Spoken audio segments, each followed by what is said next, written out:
Bom, a partir do exemplo de duas grandes iniciativas de transformação do governo digital, queremos saber como o Brasil pode construir um ecossistema empreendedor realmente forte e usar a tecnologia de forma eficaz a favor da informação. Convido novamente ao palco Toomas Hendrik Ilves, da Estônia, e José Clastornik, do Uruguai. E para moderar este papo, convido também o professor do INSPER, que coordena a área de políticas públicas. Ele também é Global Fellow do Brasil Institute, do Woodrow Wilson Center, em Washington. Com vocês, Milton Seligman.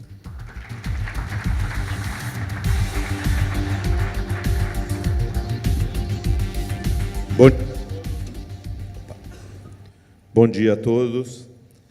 Acho que tivemos um grande prazer de assistirmos às apresentações do presidente Toomas e do Dr. José Clastornik, da Estônia e do Uruguai, mostrando como países enfrentaram o enorme desafio em várias áreas, na área de infraestrutura, na área de novas tecnologias, todas elas focadas na cidadania, focada na melhora das condições de vida das suas populações, e com sucesso. Isso dá para nós brasileiros uma oportunidade, né? E uma sensação de otimismo no uso de novas tecnologias para vencer etapas, para pular oportunidades, uma chance de encontrar um atalho para reduzir as diferenças enormes de oportunidades que temos em nosso país. E isso se dá num momento extremamente interessante, porque estamos às vésperas das eleições. Então, é um momento em que temos a esperança de que possamos ser iluminados na escolha dos novos dirigentes e que eles possam assumir desafios dessa natureza e dessa grandeza. Isso mostra que temos exemplos no mundo que podem ser copiados e, com isso, podemos avançar. Eu vou fazer a primeira pergunta, mas as demais perguntas são de vocês, tanto os que estão aqui nessa audiência direta, como também aqueles que nos estão acompanhando pelo streaming. Para fazer a pergunta, entretanto, será feita pelo aplicativo. Quem ainda não tem o aplicativo, todas as orientações estão no crachá, na parte de trás do crachá, existem essas orientações. Então, eu peço que vocês se preparem, tenham os aplicativos prontos, façam as perguntas que serão seguidas. Eu inicio perguntando a cada um dos dois, deixamos o Dr. José Clastornik descansar, tomar um pouco de água, acabou de fazer a apresentação. Me dirijo ao presidente Toomas, perguntando o seguinte: vimos os desafios do ponto de vista técnico, tanto de infraestrutura como de uso de tecnologia. Mas resta uma pergunta: quem tem que liderar uma agenda como essa para que isso possa começar e chegar ao ponto que chegou na Estônia para um país como o Brasil? Quem lidera o caminho, presidente Toomas? Well, first let me say that I think every country has to solve its problem or its issues in its own way. I mean, we did it one way, but I think having thought a lot about it, then actually, I mean, the identity is one issue, and then the architecture is the other issue that you have to deal with one way or another. But I'm not advocating that you have to do what we did. In terms of getting things done, looking across countries, excuse me, I think it's clear that politically, the decision-making has to come at the highest decision-maker. Many countries have digital ministers. The problem, like I was a minister, I was a minister of foreign affairs, but I mean, when you're a minister in a government and you're, say, in charge of digital affairs, all the other ministers go, oh, shut up, you know, I mean, you do your thing. And you have no real ability to to actually affect the other ones. In Estonia's case, we were lucky to have prime ministers who, not all of them, but I mean, in crucial times, we had prime ministers who pushed the agenda. So at different times with different policies, and the prime minister then can tell both, the Minister of the Interior, now do that, or don't do that, and some other minister. And I think that's a key to this, looking at where countries have failed or where they have succeeded, is the decision-making must come from the top. That does not mean the president or the prime minister, depending on your system, has to be a geek, but he or she does need to have administratively, immediately under him or her, the person that will then sort of draw up the policies to be pursued. And so when I look, at least I know Europe the best, I mean, when you have a digital minister, they will complain that, well, I have this great idea, but no one's listening to me. Whereas when you have, as we had especially for certain periods, a prime minister would say, okay, now we do this, then they do. Thank you very much. Passo a pergunta a José Clastornik. No Uruguai, essa agenda foi liderada por algum espécie de ministro de assuntos digitais ou pela presidência da República? Hola, en Uruguay fue liderado desde la presidencia, efectivamente. La pregunta, digamos, una pregunta que ha tenido, sorry, I will speak English. Yes, it was made from the presidency. The president has something like a chief of staff that's in a way like a prime minister, so it was in this place that it was elaborated and discussed. This chief of staff is my boss, actually. So, in general, just to answer the question, this is a question that was made a lot of times because there are telecommunications ministers that think that information society and the technology in government comes with the telecommunications together. So these are like the digital ministers or digital, I don't know. This is one way. The way that OECD and the United Nations recommends is exactly the other. Is what Toomas was saying, is even for the digital agenda and for the e-government, you need a horizontal view, a transversal view, not a vertical view. You need someone that speaks with all the ministers, who speak with all the agencies. So the model related that is more specified is one that it's defined in the presidency and the chief of staff or the prime minister. But at the end, the thing is the president pushing this, and this is the person who he gave the job to enforce this with the strength to get it done or not. This is the thing. So if you tell me, okay, there was one telecommunication minister who had so much strength that it worked, okay, welcome. Because at the end is how your political system gives someone the strength to enforce this, but it comes from the president. It comes always from there. Assim, é claro pelas duas experiências que é uma decisão top-down, quer dizer, ela nasce da maior liderança política existente, de modo a que as demais possam contribuir. De qualquer maneira, continuamos falando dentro do poder executivo, onde essas questões se dão. Mas o André Tamura faz uma pergunta interessante, que eu começo pelo presidente Toomas. What about the justice system? how they act and what are the role in the digitalized nation? Which system? The judicial system.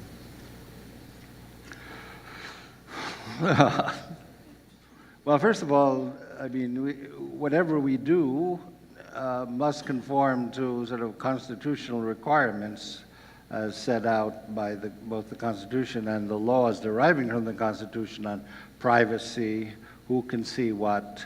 That's a lot of that comes in at the regulatory phase.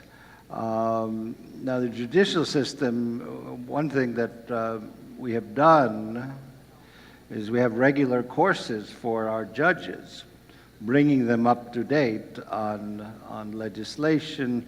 So it's, I mean, it's a continuous process.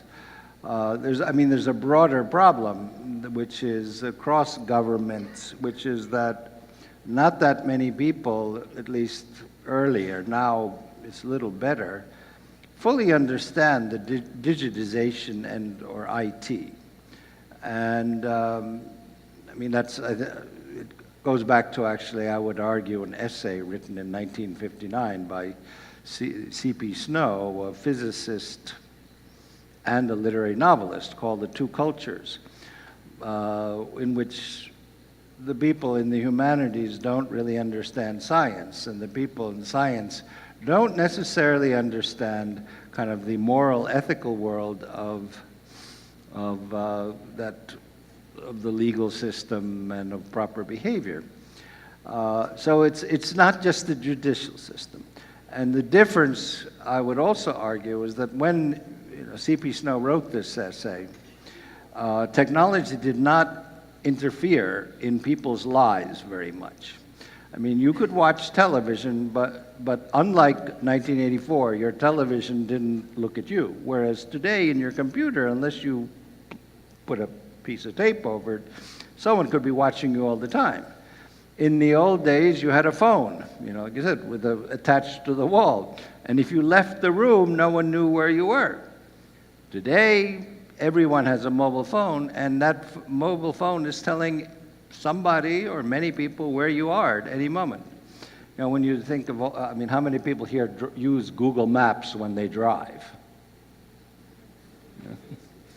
Well, and you see that suddenly it's not blue, but it's orange, which means there's a lot of traffic. How do they know that? Well, they know that because of all of the people who are driving ahead of you who have mobile phones. That's how they know. So your location is known. You can be listened to when you're speaking. These are all new issues that the old legal systems didn't really ever think about. And judges didn't think about it. I mean, we have to redefine many things, and so much of what we do in our lives, we have just signed away privacy. So we have to, the geeks come up with very clever ideas, not thinking about what that might mean in terms of, sort of our democratic ideas of privacy and so forth. And we see that problem today with, when Mark Zuckerberg goes to testify before the U.S. Congress, then the people in the Senate can't ask him, don't know how to even ask him a question about what he's doing because they don't understand. And so I think in the future, it's not, I mean, judges, lawmakers, parliamentarians, and people in government will have to know much more about these issues than before. If I were talking to a young person today, I mean, well, I do, but I mean, if someone asked me what you should do, and I say, well, what are you interested in? I go, well, I would go, and I mean, they said law maybe or something. I say, go study, get a joint degree in IT and law, because you will be a millionaire.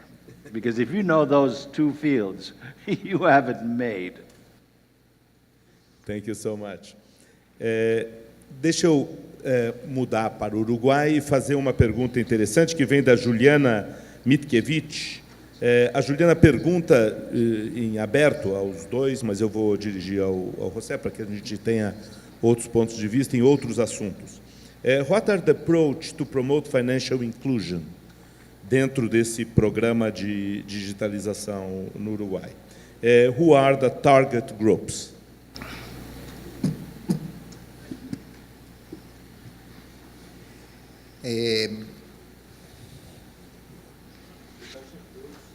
Hello. The target groups are, of course, all the people that are outside the system.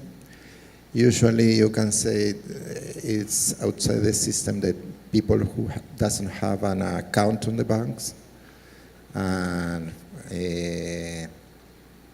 they are the people who make transactions outside the financial system, but they all already have bank accounts. So these are two different things. We are dealing with both things. In one part, enforcing all the transactions with the government to be made with digital,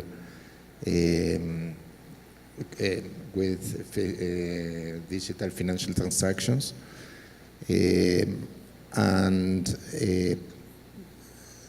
making acts, for example, related to domestic work, where it's defined that it must be paid by cards. There are a lot of different actions, but actually these are the two. One is related to the people who are outside the financial system, giving them the need to be in the financial system, and in other places trying to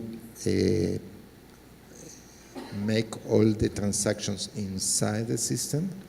Of course, you have related to this some issues related to transparency, something related to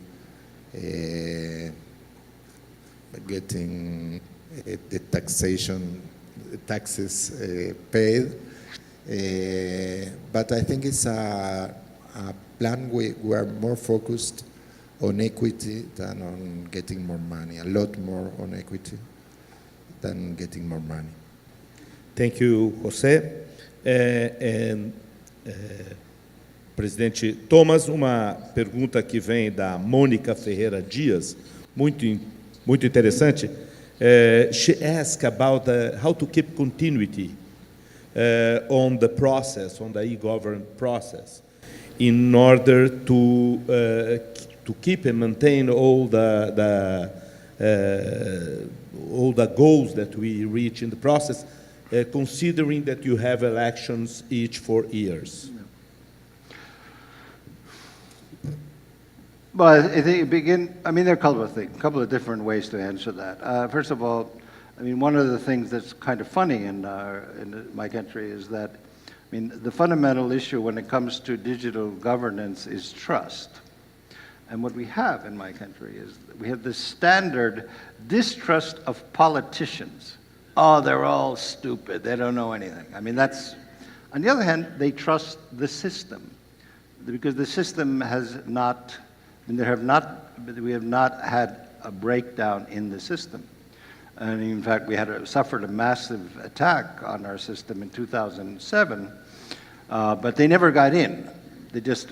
What happened in 2007 was that no one could get in, but we never got into the system. So you have this kind of thing where you trust the system that is known as e-governance, but you hate the government. I don't know, that makes sense.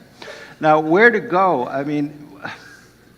Well, one of the things that has been a consistent goal as in Uruguay, but that it seems to be working is access.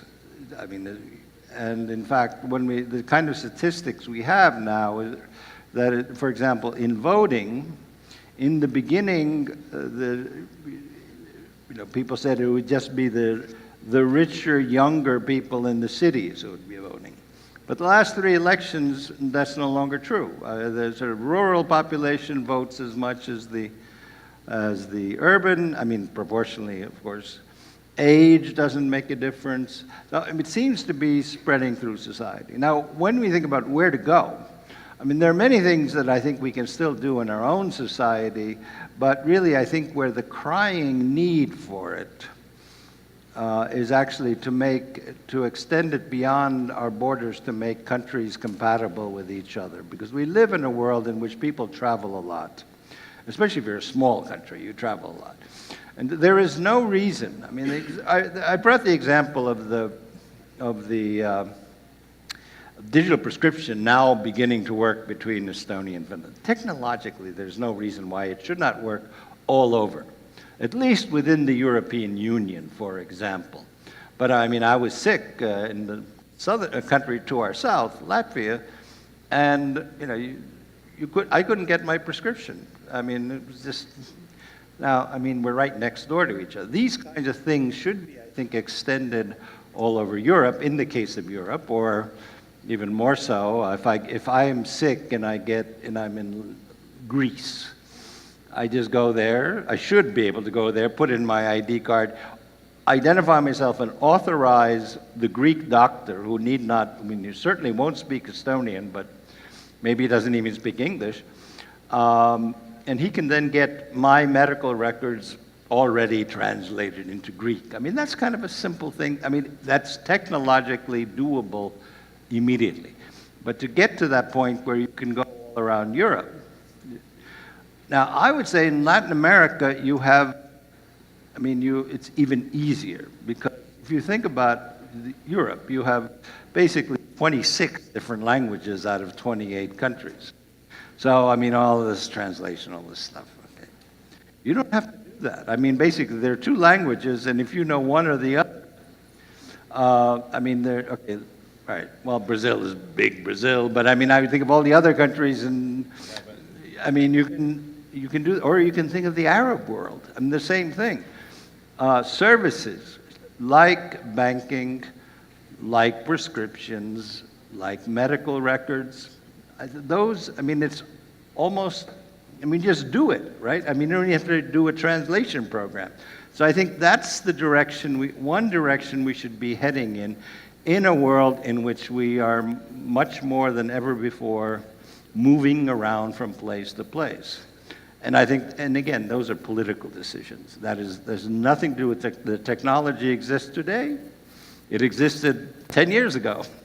But what we need is the political will to move beyond the current nation state in that regard. And here, one more example, what we have done, at least in one small area, is that we realized a couple of years, 4 or 5 years ago, that in fact, there are certain services that traditionally in a paper world have always been bound to the nation state. Banking and companies. Setting up a bank account, setting up a company. And realize that, well, in fact, what that really needs is a secure identity. It doesn't, you don't have, I mean, so we came up with this idea, the e-residency program, in which you can get an identity that we recognize in Estonia, and using that, you can set up a company. You set up a bank account, and then you set up a company, and you can do business in Estonia. Now, who would be interested in that? Well, clearly, smaller businesses in the UK with Brexit want to have a presence inside the EU, and also countries like, say, Ukraine, where they don't have PayPal, because PayPal doesn't trust Ukraine. But Estonia has PayPal, so you set up a company there, and you can do your online business. All right, that's a small example, but these are the kinds of things that are opened up as possibilities if you're willing to undertake them politically.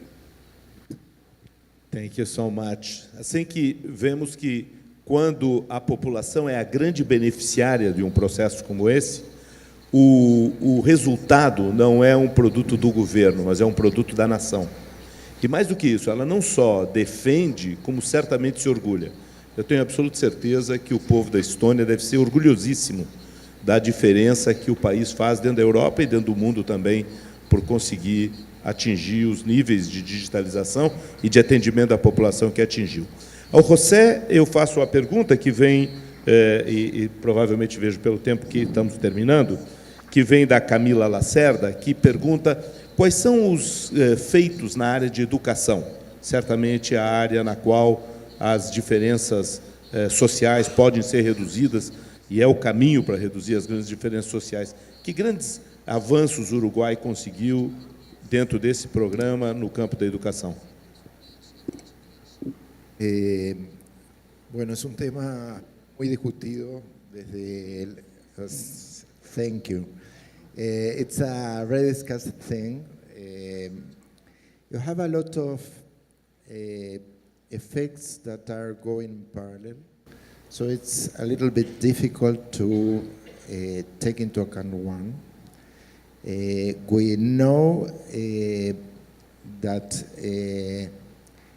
not all the educational system is using all the capabilities that the technology is giving.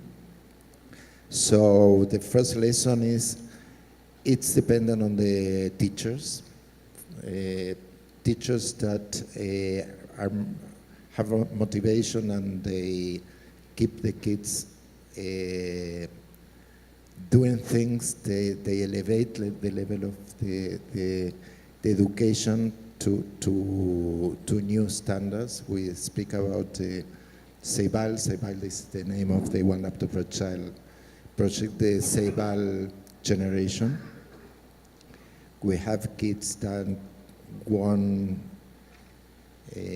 some prizes because they hacked Google, for example. These kind of things happen. There are some internal systems that are available that allows us to change a lot the education. Let me give you just one example. There was a test that used to be given in October. A multiple choice test, let's say showing a pencil with a rule with number 4 and 9. So the question was, it's 5 centimeters, it's 4 centimeters, it's 9 centimeters, or 6 centimeters long, the pencil. That was the question. From the answer, usually you can't understand with this another question, which are the problems the kids have in learning. So you can give a personalized education to the kids. In what happened, let's say, 10 years ago, it was made in October, it was made in paper, we took all the information and it was available next year on March, and the kids were not available for having a personalized education. It was just a way to compare how the teacher was working. But now they finish on Friday doing the test, and the same moment you have for each teacher an analysis of all their pupils, showing them how they can teach a personalized lesson to elevate the level of the things that are not going well with him and with other groups of students inside his own class. So the answer is you have a lot of things. You can change the way traditional education is given. You can understand the weakness of the students and make a one-on-one education, but you need a system. You need the teachers, you need the inspectors, you need all the system aligned to be able to do this. If not, it will be something that some teachers will use, that some teachers will enforce in their class, but it will not be a general thing that keeps everything going up. And this is the thing we are discussing now in Uruguay, how to make all the teachers capitalize on these possibilities. Thank you very much. The time is over, unfortunately. It have been a pleasure to be here, and we have a lot of questions. Probably the organizers will send to the presenters, so they will answer you. And in my own, I would like to thank you so much to be here with a Uruguayan in one side, Estonian in the other side, the president of Estonia, the former president of Estonia. And for me, it's very, very pleasure. Do you know why? I am a Brazilian from the south. I am a gaúcho. And so I have a Pampeana soul. So I am quite Uruguayan. It's very close, my relationship with Uruguay, so it's a pleasure to be here. And as a Grêmio fan, our football team Grêmio fan, please look the beautiful flag of Estonia, and you know how identified I am with this beautiful country. Thank you very much.